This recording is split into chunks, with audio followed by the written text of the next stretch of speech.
ධම්මෝ හවේ රක්කති ධම්මචාරී. මෙම සුමදුර දම් දෙසුම සඳහා සැදැහැති දායකත්වය අපේතේ.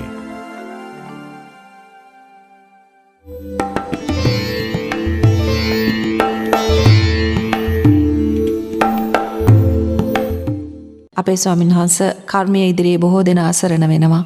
නමුත් කර්මයටත් පිළිතුරු දිය හැකි විදිහක් භාග්‍යවතුන් වහන්සේ දේශනා කරනවා නේද අපේ ස්වාමීන් වහන්සේ? ඇත්තටම ශාලිකා නෝනා ඒක ඊටාම වැදගත් ප්‍රශ්නයක්. මිනිස්සු බොහෝ දෙනෙකුට ඇති බරපතල අර්බුදයක් සමනය කරගන්න උදව් වෙයි කියලා අපි හිතනවා. ඇත්තටම බුදුරජාණන් වහන්සේ මේ අකුසල කර්මයක් කුසලයකින් තවන ලස්සන වැඩපිළිවෙලක් අපිට උගන්වලා තියෙනවා. එහෙමයි ස්වාමීන් වහන්සේ. ඒකට දේශනා ගණනාවක් කියන්න පුළුවන්. අපි එක දේශනාවකින් කතා කරගත්තොත් ওই විතක්ක සංඨාන වගේ සූත්‍රය. එහෙමයි. දැන් උන්වහන්සේ මතක් කරනවා අකුසලයක් බලවත් වෙනකොට ඒකට තියෙන එකම සරණ තමයි කුසලයකින් තවන එක කියනවා. ඒකට උන්වහන්සේ මතක් කරන්නේ හරියට පුංචි ඇණයක් ලොකු ඇණයකින් ගහලා අයින් කරනවා වගේ. දැන් පුංචි ඇණයක් තියෙන තැනකට ලොකු ඇණයක් ගහනකොට ඒ පුංචි ඇණේ નિરાයාසයෙන් අයින් වෙලා යනවනේ. එහෙමයි ස්වාමීන් වහන්සේ. ඒ වගේ අකුසලයක් විපාක දෙනකොට ඒකට ඊට වඩා ප්‍රබල කුසලයකින් තවන්න පුළුවන් ලස්සන ක්‍රමයක් තියෙනවා. ඒත් සමහර වෙලාවට අර අකුසල් සිතම බලවත් වෙවි එනවා කියලා හිතන්න. කුසල් කරද්දිත් අර අකුසලයේම බලවත් වෙවි එනවා මේ මොහොතේ. ඒ වෙලාවට උන්වහන්සේ මතක් කරනවා අකුසල් විපාකය ගැන හොඳට හිතන්න කියනවා. අතීතයේ අකුසල් විපාකයේ ගැනත් අනාගතයේට අකුසලයක් නිසා විපාකයට මුහුණ දෙන විදියත් හිතන්න කියනවා.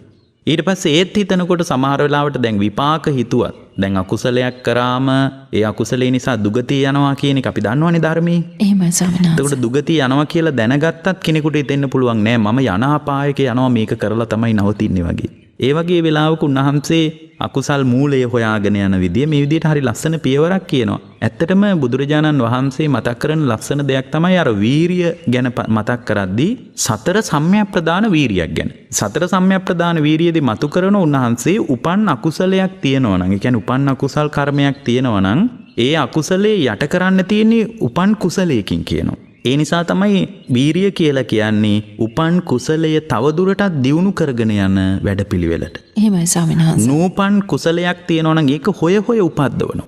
හොය හොය උපද්දවන වැඩපිළිවෙල තමයි බුදුරජාණන් වහන්සේ සතර සම්‍යක් ප්‍රදාන වීරියෙන් මතු කරන්නේ. උපන් අකුසලයකුත් තියෙන්න පුළුවන්. මොකද හැම වෙලාවකම අපි ධර්මයත් එක්ක ඉන්නව නෙමෙයිනේ. එහෙමයි. ඒතර උපන් අකුසලයක් තියෙනවා නම් ඒ උපන් අකුසලයේ දුරින්ම දුරු කරලා දාන්න බුදුරජාණන් වහන්සේ ওই සබ්බාසව සූත්‍රය වගේ ලස්සන දේශනාවල වැඩපිළිවෙලක් අපට උගන්වලා තියෙනවා. නූපන් අකුසලයේ නූපදවන්න මෙයා වීරිය කරනවා. දැන් මේ වගේ කාරණා ඔස්සේ අපි බලවත් ලෙස කර්ම විපාකයකින් විඳවනවා නම් පුළුවන් තරම් කුසලයකින් ඒක තවන්න. දැන් බුදුරජාණන් වහන්සේ මතක් කරනවා ශාලිකා නෝන ඒක හරිම ලස්සනට කම්ම සූත්‍රයේදී.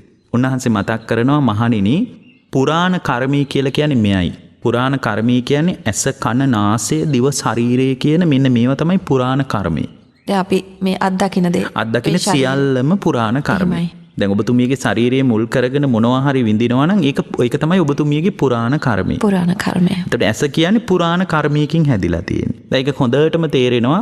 සමහර අය ඔය ලස්සන දේවල් දකිනකොට මිනිස්සු කියනවනේ ඔය සෑයක් එහෙම සරසලා ලස්සනට පිංකමක් කරනකොට මිනිස්සු ඔය මහසෑය ළඟට එහෙම ගිහින් කියනවා අනේ මේක දැක ගන්න මම පිං කරානේ කියලා කියනවනේ. ඒ වගේම සමහර වෙලාවට හොඳ දරුවෝ ටිකක් හදලා ඒ දරුවෝ අන්තිම වෙනකොට ඒ අම්මව නොසලකා හරිනකොට අම්මව පවා ගණන් ගන්නේ නැතුව අම්මගේ හෘද සාක්ෂිය පවා තුවාල වෙන විදියට වචන කතා කරනකොට ඒ අම්මම කියනවනේ මේ වගේ කතා අහගන්න මම පව් කරානේ කියලා. බලන්න ඒතර කන කියන්නේ පුරාණ කර්මයකින් හැදිලා තියෙන්නේ. එහෙමයි ස්වාමීන් වහන්සේ. ඇස කියන්නේ පුරාණ කර්මයකින් හැදිලා තියෙන්නේ. ඇත්තටම ශාලිකා නෝන හිත කියන්නේත් පුරාණ කර්මයකින් හැදිලා තියෙන්නේ. ඒකනේ හැමෝටම එක වගේ හිතෙන්නේ නැත්තේ. දරුවෝ හොඳට ಗುಣධර්ම පුරද්දී අම්මලා ಗುಣධර්ම පුරන්නේ නැහැ. එතකොට දරුවෝ අපිට කියනවා හාමුදුරුවනේ අපි මේ සීලයක් දියුණු කරනවා. තිසරණිය තුල අපි ශක්තිමත් වෙනවා. හාමුදුරුවනේ ඇයි අපේ අම්මලාට බැරි තිසරණිය තුල පිහිටන්න? එහෙමයි. හේතුව තමයි ශාලිකා නෝන අම්මගේ කර්මයට අනුව තමයි අම්මගේ හිත හැදිලා තියෙන්නේ. පුතාගේ කර්මයට අනුව තමයි පුතාගේ හිත හැදිලා තියෙන්නේ. ඒ නිසා තමයි එකම කුසෙන් බිහි වෙච්ච දරුවෝ පවා එකම විදියට හිතන්නේ නැත්තේ. නව කර්මය කියලා කියන්නේ සිත කය වචනයට කියන වචනය. මේ මොහොතේ සිත මුල් කරගෙන කය මුල් කරගෙන වචනය මුල් කරගෙන යම් දෙයක් කරනවද යම් දෙයක් කියනවද යම් දෙයක් හිතනවද ඒක තමයි ඔබගේ නව කර්මය. අපේ ස්වාමීන් වහන්සේ දැන් මේ අවස්ථාවේදී මේ සාකච්ඡාව තුළින් එක් රැස් වෙන්නේ කර්මයද? ඇත්තටම දැන් මේ හැම වෙලාවකම අපි තුල සංස්කාරයක් එකතු වෙනවනේ. සංස්කාරය. දැන් මේ අපි කතා කරන දහම් කතාව තුළ අපි හැම දිනාටම කුසල සංස්කාරයක් එකතු වෙනවා. එතකොට අපි මේ සිත මුල් කරගෙන වචනේ මුල් කරගෙන අපේ වචන පාවිච්චි කර කර අපි කුසලයේ පැත්තට තමයි අභිමුඛ වෙන්නේ. ඒ නිසා සිත කය වචනේ මුල් කරගෙන ඔබ කුමන තත්ත්වයක හිටියත් ඔබ මොනවා හරි හිතනවා නම් කියනවා නම් ඔබට දැනෙනවා නම් මේ සියලු දේවල් පින්වත්නි නව කර්මය. එතකොට කෙනෙක් අහන්න පුළුවන් හොඳයි පුරාණ කර්මය කියන්නේ ඇස කන නාසය දිව ශරීරයේ මනස නම් නව කර්මය කියන්නේ සිත කය වචනේ නම් හොඳයි කර්ම නිරෝධය මොකද්ද කියලා. උන්වහන්සේ ලස්සනට මේ දේශනාවේ කියනවා කර්ම නිරෝධගාමී පටිපදාව කියන ආර්ය අෂ්ටාංගික මාර්ගය. එහෙමයි ස්වාමීන් වහන්සේ. එතකොට කර්මයේ තවන්න නිවැරදිම ක්‍රමේ තමයි ස්ථාවරම ක්‍රමේ තමයි ආර්ය අෂ්ටාංගික මාර්ගය. යම් කෙනෙක් කර්මයකින් පීඩා විඳිනවා නම් පුරාණ කර්මයක් නිසා ඔබ වඩාත් පීඩාවට පත් වෙලා නම් ඒක තවන්ට තියෙන සුන්දරම වැඩපිළිවෙල තමයි ආර්ය අෂ්ටාංගික මාර්ගය. ඇත්තටම ඔබ ස්වල්ප දේ ගැන පවා සංවේදී විය යුතුයි මේ වෙලාවේ. දැන් භාග්‍යවතුන් වහන්සේ දේශනා කරන ඔය දේවදත්ත භික්ෂුව නිරේට ගියානේ ශාලිකා නෝනා. එහෙමයි. දේවදත්ත භික්ෂුව නිරේට ගියාම බුදුරජාණන් වහන්සේ ළඟට එක භික්ෂුවක් ඇවිල්ලා අහලා තියෙනවා ස්වාමීනි ඔබ වහන්සේ මොකද දේවදත්ත භික්ෂුව ගොඩගත්තේ නැත්තේ? ඇයි ඔබ වහන්සේ දේවදත්ත භික්ෂුවට අනුකම්පා කළේ නැත්තේ? ගිහි කාලෙත් ඔබ වහන්සේගේ පරම්පරාවට නේද සම්බන්ධ කියලා අහනවා. ඒ වෙලාවේ උන්වහන්සේ දේශනා කරනවා භික්ෂුව මම දේවදත්ත ගැන තරම් කවුරුත් ගැන අනුකම්පා කළේ නැහැ කියනවා. මට ඒ තරම් අනුකම්පාවක් දේවදත්ත ගැන තිබ්බේ කියනවා. මම දේවදත්තගේ පස්සෙන් කොච්චර ගියාද අනුකම්පාවෙන් කියනවා. කොච්චර අනුකම්පාවෙන් ගියාද කියනවා නම් හරියට ඒක මේ වගේ කියනවා. අසූචි වලකට වැටිච්ච මිනිහෙක්ගේ වටේට කැරකි උඩ ඉන්න මිනිහෙක් බලනවලු කොහේ හරි අසූචි ගෑවිච්ච නැති තැනක් තියනවද උඩට ඇදලා ගන්න කියලා. දැන් අසූචි වලකට වැටිලා යා අසූචි වලින් වැහිලා ඉන්නේ. ඒ වගේ වෙලාවක උඩ ඉන්න මිනිස්සෙක් කැරකි අනුකම්පාවෙන් බලනවලු අසූචි ගෑවිච්ච නැති තැනක් තියනවද මේ මිනිහා උඩට ඇදලා ගන්න. උන්වහන්සේ මතක් කරනවා භික්ෂුව දේවදත්තගේ කෙස් ගහක් හරි තිබ්බනම් අකුසලේ නැති මම ඇදලා ගන්නවා කියනවා. දේවදත්ත අකුසලයෙන් වැහුණා කියනවා.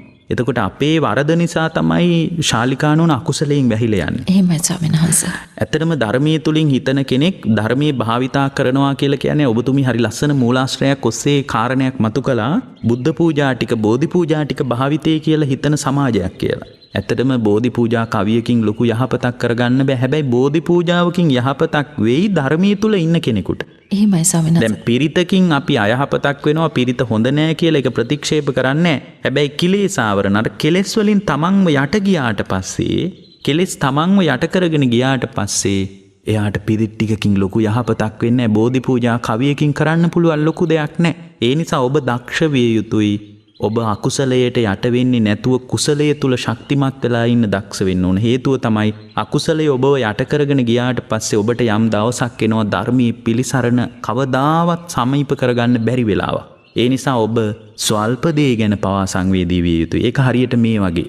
ඔකට ලස්සන දේශනාවක් තියෙනවා පදුම පුප්ප සූත්‍රය කියලා. එහෙමයි ස්වාමීන් වහන්සේ. ඒ දේශනාවේ එක හාමුදුරුවෝ කෙනෙක් කැලේ ඇතුළට ගිහින් එදා පිණ්ඩපාතේ වැඩම කරලා කුසල් දනව්වේ කැලේ ඇතුළට වඩිනවා. කැලේ ඇතුළට වැඩම කරලා ලස්සන විලක් ළඟ ඒ හාඳුරු වාඩි වෙනවා. වාඩි වෙලා ඒ හාඳුරු මලක් තිබ්බා. ඒ මල සුවඳ කරා. ඒ මල සුවඳ කරනකොට ඒක රුක්ෂ දේවතාවෙක් කියනවලු සුවඳ හොරා කියලා. මේක තියෙන්නේ පදුම පුප්ප සූත්‍රේ. එහෙමයි. එතකොට අර හාමුදුරුවෝ කියනවලු මේ මම සුවඳ හොරා කියලා මට කිව්වට මම මේ මල ඉම්බ එක විතරයිනේ කළේ. දැන් මේ මල් කඩාගෙන යන්න මිනිස්සු එනවා ඔයා දැකලා නැහැ. අපෝ දැකලා තියෙනවා හාමුදුරුවනේ. මේ විලට ඇවිල්ලා නෙළුම් මල ගලවගෙන යනවා දැකලා නැහැ. මම හැම වෙලාවකම දකින්නවා කියනවා. හොඳයි ඔයා කවදාවත් ඒ අයට කියලා තියනවද මල් හොරා කියලා? ඔයා කවදාවත් ඒ අයට කියලා තියනවද අල හොරා කියලා? ඒත් මම මේ මල කැඩුවෙත් නැහැ. මල ගැලෙව්වෙත් නැහැ. මල උදුරලා දැම්මෙත් නැහැ. මම නිකන් මේ ගල් තලාවේ වාඩි වෙලා මේ මල හිම්බා විතරයි. මල සිඹපු එක නිසා ඔබ මට කියනවා සුවඳ හොරා කියලා. ඔබ මහා සාධාරණ දෙවියෙක් කියනවා. එතකොට අර දේවතාවා කියනවා හාඳුරනේ එහෙම කියන්න එපා කියලා.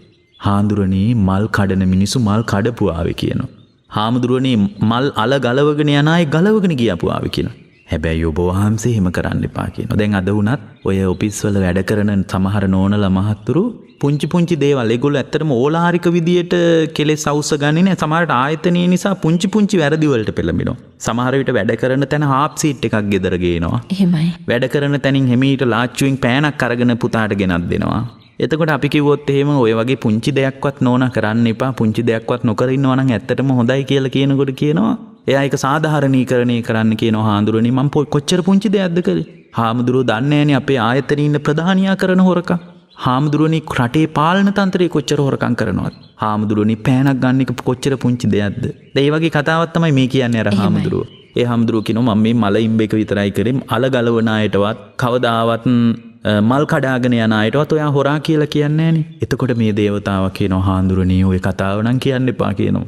අල ගලවන අය අල ගලව ගත්තාවේ හාමුදුරනේ පොඩි දේ ගැන පවා ඔබ වහන්සේ හිතන්න කියනවා. ශ්‍රද්ධාවෙන් මහණ වුණු කෙනෙක් නේද ඔබ වහන්සේ කියලා අහනවා. ශ්‍රද්ධාවෙන් පැවිදි වෙච්ච කෙනෙක් ස්වාමීනි පුංචි දේ පවා ලොකුවට දකින්න ඕන කියනවා. ඒකේ හරි ලස්සන උපමාවක් තියෙනවා. අස්ව ලෝමයක වගේ පොඩි දෙයක් පවා හාමුදුරුවනේ වලාකුලක් වගේ ලොකුවට දකින්න කියනවා. එතකොට ශාලිකානෝන අපි ස්වල්ප දේ ගැන පවා සංවේදී විය යුතුයි බුද්ධ ශ්‍රාවකෙක් විදියට. එහෙමයි ස්වාමීන් වහන්සේ. එතකොට ස්වල්ප දේ ගැන පවා සංවේදී වෙනකොට තමයි අපි අර ධර්ම මාර්ගයේ තුල කුසල් මාර්ගයේ තුල ස්ථාවර වෙන්නේ. මෙහෙම කියනකොට අර හාමුදුරුවෝ කිව්වලු ඇත්ත තමයි ඔබ කියන කතාව මට තේරෙනවා ඔබ කියන එක. ඔබ කියන්නේ ඇත්ත කතාවක් කියනවා. මම ඔබ කියන විදියට කරන්නම් කියනවා. දේවේන්ද්‍රය ඔබ මට අනුකම්පාවෙන් තමයි ওই කතාව කියලා තියෙන්නේ කියනවා. ඊට පස්සේ උන්වහන්සේ කියනවලු දේවේන්ද්‍රය මම මේ කැලෑවට විටින් විට එනවා ආයෙත් මගේ වරදක් දැක්කොත් එහෙම මට කියන්න ඕන. එතකොට අර දේවතාවා කියනවලු හාමුදුරුවනේ ඔබ වහන්සේගේ ඔළුව නරක් වේගෙන එනවද? ඒ දේශනාව එහෙම තියෙනවා බලන්න මේ දේශනාව. ඔබ වහන්සේගේ ඔළුව නරක් වේගෙන එනවද? හාමුදුරුවනේ ඔබ වහන්සේගේ සිදුරු පෙන්වන්නද මම ඉන්නේ කියලා අහනවා. ඔබ වහන්සේගේ සිදුරු හාමුදුරුවනේ ඔබ වහන්සේ බලා ගන්න කියනවා. මගේ සිදුරු මම බලා ගන්නම් කියනවා. දැන් මේකේ කියවෙන ලස්සන ගැඹුරු දාර්ශනික හරයක් තමයි තමන්ගේ වැඩපිළිවෙල ගැන වගකිය යුත්තේ ශාලිකානෝන තමන්මයි. තමා විසින්මයි තමා. ඒක පිරිතකට බාර දීලා ශාලිකානෝන ඇඟ බේර ගන්න බෑ. ඒක බෝධි පූජා කවි ටිකකට බාර දීලා පැත්තකට වෙන්න බෑ. අත්ත සරණාන අනඤ්‍ය සරණා කියලානේ අපේ ශාස්ත්‍රඥාන්ස අපිට දේශනා කළේ. මහණෙනි තමාවම සරණ කරගන්න. තමාවම පිහිට කරගන්න. තමාව දූප අත්ත දීපා විහෙරත මහණෙනි තමන්ව දූපතක් කරගන්න. ඒ නිසා මහණෙනි තමන්ගේ පිළිසරණ ඔබ හදාගන්න ඔබගේ පිළිසරණ ඔබේ වැඩපිළිවෙල ඔබ කරගන්න ඕන එක මට කරන්න බෑ කියලානේ උන්වහන්සේ මතක් කරේ. ගණක මොග්ගල්ලාන සූත්‍රයේ එහෙමනේ මතක් කරේ. එහෙමයි ස්වාමීන් වහන්සේ. ගණක මොග්ගල්ලාන ඇවිල්ලා ඔබ උන්වහන්සේට කියනවා මේ මම ගණන් හදන මිනිහෙක් ඔබ වහන්සේ ළඟට මම ආවේ මේ ඔබ වහන්සේ බණ කිව්වහම ඔක්කොම නිවන් දකින්නවද කියලා අහනවා. ඒතකොට උන්වහන්සේ ගණන් ගන්නේ නැතුව දේශනා කරනවා ගණක මොග්ගල්ලාන ඔක්කොම නම් නිවන් දකින්නේ නැහැ. කොටසන් නිවන් දකින්නවා කොටසන් නිවන් දකින්නේ නැහැ කියලා. එතකොට යහනවා ඔබ වහන්සේගේ සරුවඥතා ඥානීය ප්‍රයෝජනේ මොකක්ද කියලා අහනවා. ඒ වෙලාවේ ගණක මොග්ගල්ලානට බුදුරජාණන් වහන්සේ මතක් කරනවා ගණක මොග්ගල්ලාන මම බණ කිව්වහම ඔක්කොම නිවන් දකින්නේ තමයි. මං ඔබෙන් ප්‍රශ්නයක් අහන්නද කියලා අහනවා. හොඳයි ඔබ වහන්සේ මගෙන් අහන්න කියනවා. ගණක මොග්ගල්ලාන මේ සවැත් නුවරට එන පාර දන්නවද කියලා අහනවා. ශාලිකානෝන දැන් ඔබතුමී දන්නවා ඇති අර බුදුරජාණන් වහන්සේ ලස්සන ක්‍රමයක් තියෙනවනේ එන කෙනත් එක්ක සාකච්ඡා කර යා තුලින් ධර්මී මතු කරගන්නවනේ. එහෙමයි ස්වාමීන් වහන්සේ. ඒ වගේ දෙයක් තමයි මෙතන වෙන්නේ. එතකොට එයා කියනවා ඔව් මම දන්නවා සවැත් නුවරට මං ගොඩාක් කතාවක් ඇවිල්ලා තියෙනවා. ඇත්තද? ඔයාලට පුළුවන් ද පාර දන්නේ නැති මිනිහෙකුට පාර කියන්න කියලා අහනවා. එතකොට එයා කියනවා අපොයි පුළුවන් මම මෙහෙට ගොඩක් කතාවක් ඇවිල්ලා තියෙනවා. කොහොමද පාර කියන්නේ කියලා අහනවා. ස්වාමීනි මං මන්මාවත් ගැන කියනවා, ආරාම ගැන කියනවා, එතනින් හැරෙන්න ඕන පැත්ත කියනවා, අම්බලම ගැන කියනවා, වතු පිටි ගැන කියනවා, මල් වතු ගැන කියනවා. මේ ඔක්කොම කියලා මඟ ලකුණු එක්ක හැරෙන්න ඕන මඟ සන්දිස්ථාන එක්ක මම යාට පාර කියනවා කියනවා. එහෙම කියනකොට උන්වහන්සේ විමසනවා හොඳයි ගණක මොග්ගල්ලාන යා පාර වරද්ද ගත්තොත් මොකද කරන්න කියලා අහනවා. එතකොට ගණක මොග්ගල්ලාන් ටිකක් කලබල වෙලා කියනවා ඒකට මම මොනව කරන්නද කියලා අහනවා. මගෙන් පාර ඇහුවා මම පාර කිව්වා කියනවා.